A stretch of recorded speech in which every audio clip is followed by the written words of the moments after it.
Hello,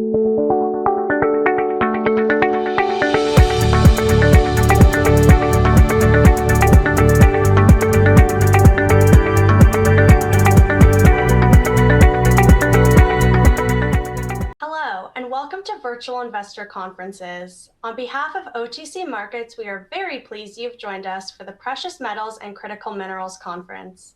The next presentation of the day is from Anfield Energy. Please note you may submit questions for the presenter in the box to the left of the slides. You can also view a company's availability for one-on-one meetings by clicking Book a Meeting. At this point, I am very pleased to welcome Corey Diaz, Chief Executive Officer, Co-founder, and Director of Anfield Energy, which trades on Nasdaq and TSXV under the symbol AEC. Welcome, Corey. Thank you, Lily. And thank you, everyone, for joining this call. Anfield is a company which is aiming to be in uranium and vanadium production by 2027 using a hub and spoke production strategy. I'll walk you through our plans to get to that point by 2027. Safe harbor, read at your leisure. Our capital markets profile, as Lily mentioned, we trade both on the TSX Venture and on Nasdaq. Our largest shareholder is Uranium Energy Corporation, holds about 29% of our shares. Uranium Energy Corporation is about a $7 or $8 billion company. We do have research coverage out of Red Cloud in Toronto with a target price of $17 Canadian. You can see the picture to the bottom right is actually a picture of the mill. The mill is one of only 3 licensed, permitted, and constructed conventional mills in the United States. The reasons to invest in the company: we've got a large portfolio of conventional uranium and vanadium assets in the United States, underpinned by the mill that I just mentioned, the Shooting Canyon Mill. One of only 3 licensed, permitted, and constructed conventional uranium mills in the United States, so a great deal of scarcity value there. Our assets are all located in a strategically historical production area with a lot of production over about 50 or 60 years. So we're looking at Utah, Colorado, New Mexico, Arizona. Our hub and spoke production strategy has been put to paper in the form of a PEA that was put out in 2023 using the Shooting Canyon Mill as the hub and our 2 most advanced mines, the Velvet Wood Mine in Utah and the Slick Rock Mine in Colorado, and that returned an NPV of $238 million. Our plan right now is to advance the mill from its current standby status to operational through a license amendment. We're working on the license amendment with the state of Utah at the moment. We expect to see approval for that license amendment in 2026, after which we'll start the refurbishment of the mill.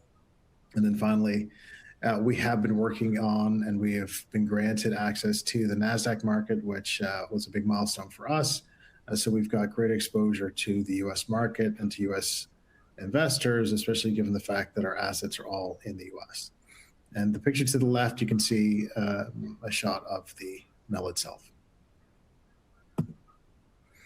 So company catalyst for this year, as I mentioned, we're working on advancing the mill to production. First of all, the license is currently on standby. As we move to operational, we're also looking to increase the throughput at the mill from 750 tons per day to 1,000 tons per day. We're also looking to increase output at the mill from 1 million pounds per year to 3 million pounds per year. In terms of the assets that we have within the portfolio and the potential economics derived from those assets, we are putting out an updated PEA in 2026, which will incorporate not only Velvet Wood and Slick Rock, but some of the other mines that are included within the portfolio. Given that we did use a $70 uranium price in 2023, and given that the uranium price is more likely to reach triple digits this year, we'll look to increase the price used within the PEA in order to derive improved economics. We are doing some pre-construction work at the mill, pulling out some pieces of the mill that won't be used going forward, that won't be subject to refurbishment. So for example, we're pulling out the leach tanks that have been there for 50 years, which are redwood. We'll be replacing those with steel tanks. We'll be replacing the electrical and some of the power generators within the mill. And so under our current license, we're able to do those things, but it puts us in a much better position once we do receive the amended license to advance quickly to refurbishment and ultimately production in 2027. And then on the mine side, we are currently under construction at the Velvet Wood Mine. We announced the groundbreaking back in November 2025. We expect to see that mine ready for production by mid-2026. We are advancing some of the DOE leases. We hold 21 DOE leases in Colorado. Of the 29 that are there, we are looking at the most prospective of those ones. We're putting plans of operations in place, submitting it to the state of Colorado and to the federal government in order to get approval to get the mine permits so we can advance those mines. For example, Slick Rock, another mine within Colorado, we did submit a plan of operations for that property. We expect to get that approved in 2026. So by the end of 2026, we expect to have 2 to 3 mines available for production, and we expect to have the mill ready by mid-2027 in order to accept the feed from those mines. And then finally, just in terms of the portfolio size, we have 25 mines in Utah, Colorado, New Mexico, and Arizona. And our plan is to have a long-term production pipeline of 20 to 25 years. So once we even start production, we expect to continue to add more assets to the portfolio in order to make sure that it's an ongoing concern and not a finite amount of feed, after which the mill would shut down.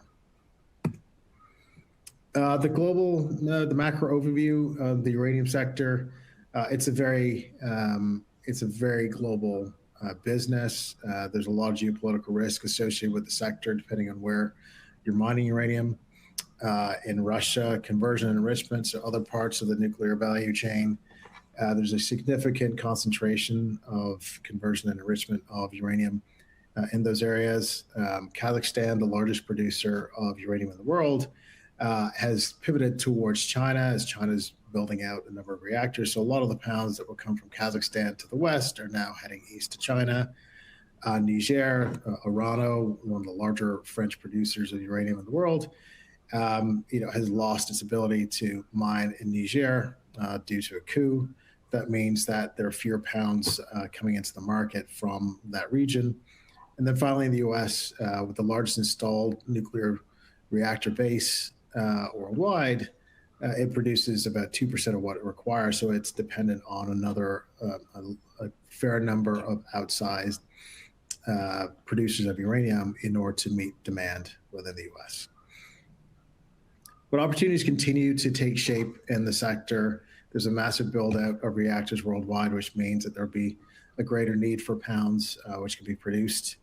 Japan is restarting its reactors. As you may recall, 54 reactors were shut down as a result of Fukushima. 33 of those reactors can come back online, and they're probably about 2/3 of the way of getting those reactors up and running. So pounds that were being held in Japan, which could potentially have been sold into the general market, are now being held in Japan, and Japan is now a net buyer of uranium. The U.S. is looking to quadruple its energy production, which would include nuclear, over the next 20 years, which means that there'll be significant increase in demand for uranium going forward. The AI phenomenon related to the sector, we've got Microsoft and Constellation signing contracts in order to reopen shuttered reactors, which once again would require more pounds. Multiple executive orders have been put in place by the Trump administration to advance domestic production of uranium and other energy sources. And then the Section 232 investigation, which was initiated last year related to critical minerals, has come back, with another step towards making sure and acknowledging the shortfall of critical minerals in the U.S. With a plan to highlight and help advance the assets that are within the U.S. But supply, once again, is the big challenge in the sector. As I mentioned, Orano has had challenges in Niger. Cameco's production was down last year and the year before that. Physical uranium funds continue to buy pounds out of the market, which once again tightens supply. And then Kazatomprom not only selling to places in the east, but also the fact that production has been down as a result of the lack of acid related to production has made it a bit more challenging. So fewer pounds in the market and greater demand on the nuclear reactor side means that higher prices are required in order to bring more mines on. So we think we're well positioned, especially in the U.S., given that the U.S. consumes 50 million pounds per year and produces about 1 million pounds. We believe that any pounds that we can produce in the U.S. can be easily absorbed into that market. So we think we're well positioned from that perspective. Here's a picture of our production plan. If you can see the picture to the top right, the Shooting Canyon Mill is depicted by a gray dot. Our two most advanced mines, the Velvet Wood and Slick Rock, are depicted by the darker blue dots. And those are the properties that comprised our initial PEA back in 2023. We plan to add more mines to the updated PEA, which includes some from the West Slope properties. West Slope comprises 9 of the 21 DOE leases that I mentioned.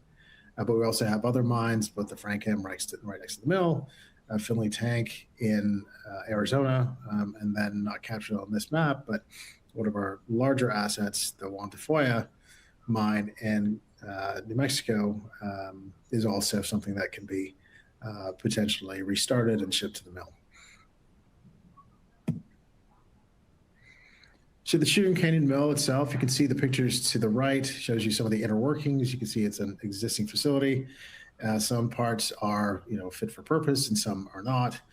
Our plan is to continue to move this asset forward, start some early decommissioning work, and then ultimately, once we receive the license this year, we will start the refurbishment process.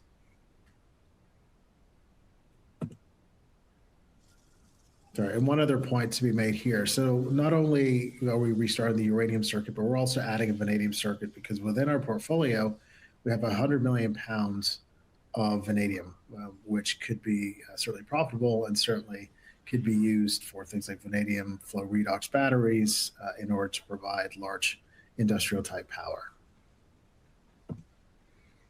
So the pipeline of projects, as I mentioned, so this is these numbers come from the PEA that was put out in 2023, the pre-tax number of $238 million, the post-tax number of $197 million. That gives you a sense as to the type of production we're expecting to do per year and the recovery rates related to starting and restarting production. The Velvet Wood, as I mentioned, our most advanced mine, has past production of 4 million pounds of uranium and 5 million pounds of vanadium. There's an existing resource in place. Slick Rock, once again, this asset, about 8 million pounds of uranium and 47 million pounds of vanadium. So a significant portion of our vanadium caught in this asset alone. And then the West Slope property, as I mentioned, consists of 9 historic mines, past producing mines, the most advanced and the most recently mined assets within the portfolio. For the 9 mines, we've updated the resource, and those returned a resource estimate of about 5.4 million pounds of uranium and about 27 million pounds of vanadium. So significant resource at all these assets, and certainly allows us to create a pipeline that could be relatively long running. And then as we start that process, we look to acquire more assets to add to the back end. So this is our secondary pipeline acquisition that we made back in 2023, the New Mexico asset I mentioned, marked as Juan de Foya. This is our largest single uranium mine, about 18 million pounds of resource. There was a PEA for this asset done by the previous owner. There was an NPV of about $21 million at a $60 uranium price. The sensitivity to the uranium price is quite significant, because at $70, the PEA, the NPV turns to about $73 million. So if we're looking at $100 uranium, that could be a significant upside in terms of the value of this asset. It gives us a toehold into New Mexico, if that's an angle we choose to pursue. It certainly allows us to be flexible with this asset if we're looking to trade or swap or JV. It gives us a bit more flexibility within the portfolio, and that's what we tend to do. We tend to look at ways to advance our asset base, our core asset base, through acquisitions, divestitures, joint ventures, et cetera. So this is something that we could potentially put in to production once we finish with Utah and Colorado, but it also gives us a chance to advance this asset, separately or through a joint venture. So our steps to production captured here. Near term, we're focused on sharing Bellewood Slick Rock, and some of the other DOE leases, as I mentioned, through West Slope.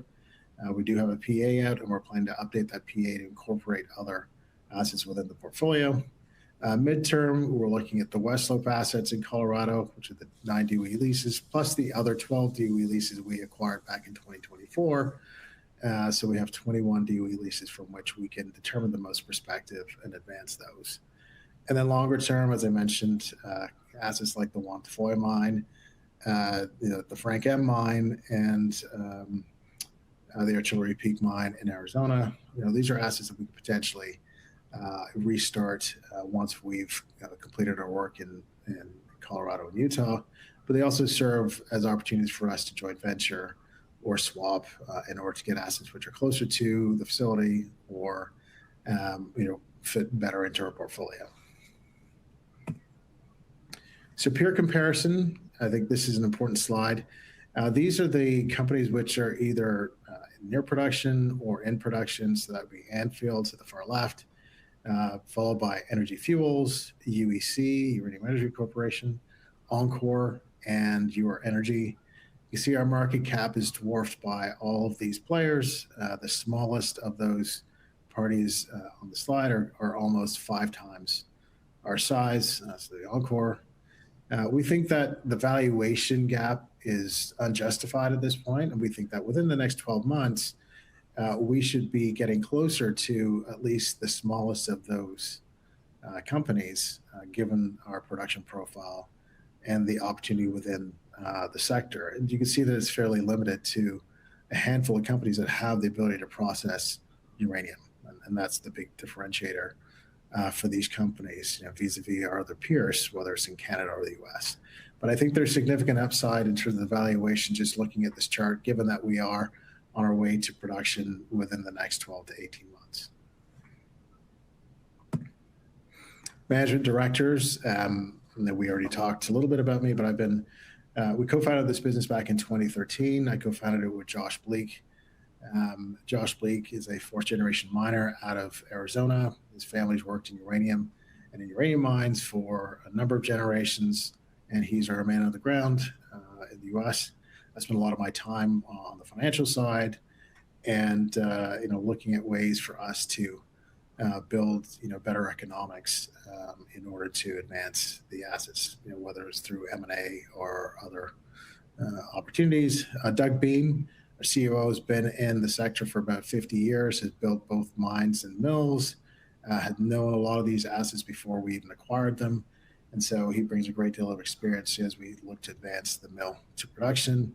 Ken Mashinsky, he's the CEO of Rare Earth Elements, but he spent 33 years with General Atomics, which is the owner of Cotter Corporation, from which we bought a number of assets years ago. But he also ran one of the other subsidiaries of General Atomics called Quasar Resources out of Australia, which was producing about 5 million pounds of uranium per year. So he's very familiar with a number of different facets of the nuclear cycle. Don Falconer, 35 years in uranium. Ross McElroy was CEO of Fission Uranium, sold to Paladin, I believe it was $1 billion deal. Jeff Duncan, our most recent joiner to the board. He's a former House representative for South Carolina, has sat in the Natural Resources Committee and the Energy Committee. And so he's our person on the ground in Washington and has facilitated a number of meetings with significant people within the administration. And then we've had, Steve Lunsford has been 40 years as a geologist working for Chemical Resource. So we have a lot of experience on our board when it comes to uranium and production and access to potential government funding. So a little bit more on Velvet Wood, just give you a sense that we acquired this back in 2015. There's a lot of infrastructure in place already. This is why it's the most advanced mine that we have. And our plan is to get this up and running by mid-year this year. We think it's a significant opportunity for us to build out a resource and that is well known and has shown past production. Slick Rock, you can see that Slick Rock, the green shape up on the top right, is surrounded by a number of blue shapes, one of which we actually hold as one of our DOE leases. You can see the proximity to Slick Rock, and our properties. And in general, we can look at the opportunity to amalgamate assets in order to create a greater mine plan as we move forward. So there's a lot of flexibility within the portfolio. And then West Slope, as I mentioned, these are 9 past producing mines we acquired from Cotter Corporation. There's a picture of JD6 to the top right. You can see there's still a rail line in existence. The access, the adit is still open. There's equipment within there. There's ore. So these are fairly, easily restarted mines for a very low capex. So that's why we're pursuing, production of from these assets alongside the Velvetwood mine. And that's the story of Anfield. So happy to take questions if you have any now.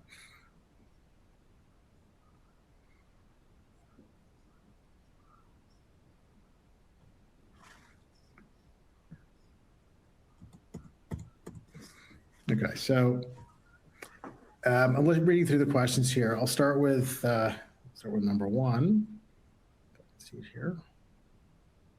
So the first question I see, what are your milestones for 2026, and do you have the capital in place to support? So our plan is the milestones include the receipt of an amended license, after which we'll do the refurbishment of the mill. So, we've got the license this year.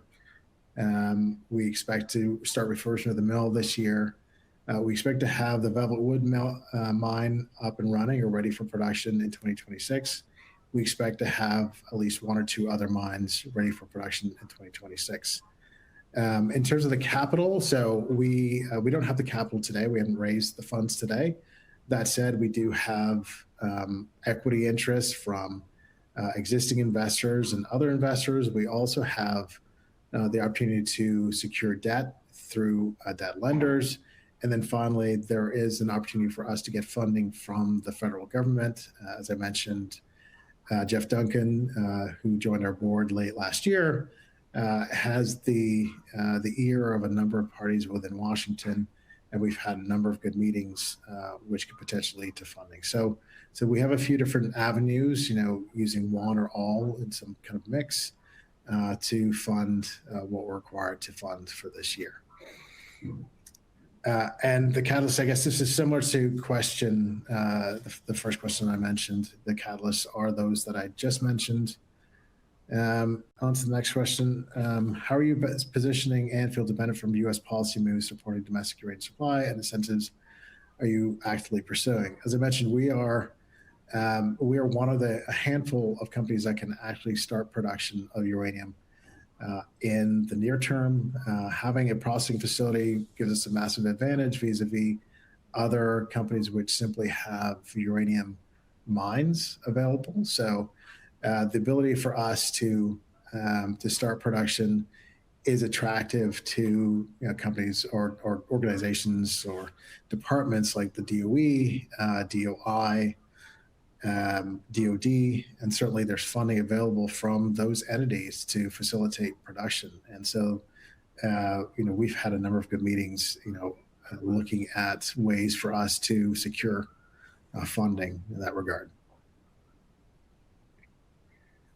Another question, how does Uranium Energy Corp's large ownership stake influence your capital allocation and negotiating with utilities and other counterparties? Well, it doesn't hurt to have a significant investor have an interest in the company. Certainly, as we raise money, UEC has participated alongside our other investors to hold its pro rata share and sometimes improve on its pro rata position.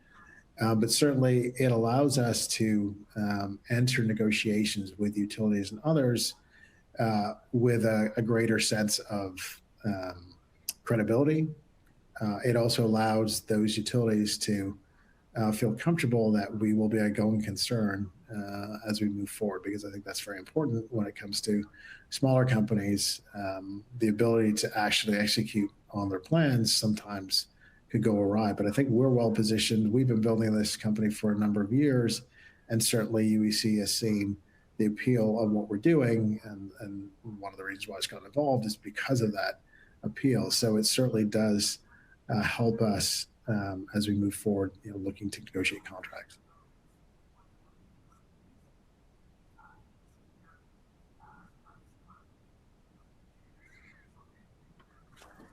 Those are all the questions I have. If there are any other questions, let me know. Otherwise, feel free to contact the company at contact@anfieldenergy.com. You can certainly reach me at cdiaz@anfieldenergy.com. If you have any other questions, let me know. Thank you for your time.